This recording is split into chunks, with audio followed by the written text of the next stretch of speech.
కఠినముగా ఈ లోకము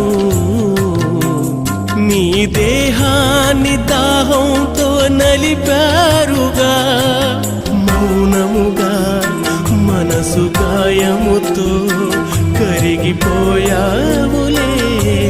నా ఎదుట మౌనముగా మనసు గాయముతో కరిగిపోయావులే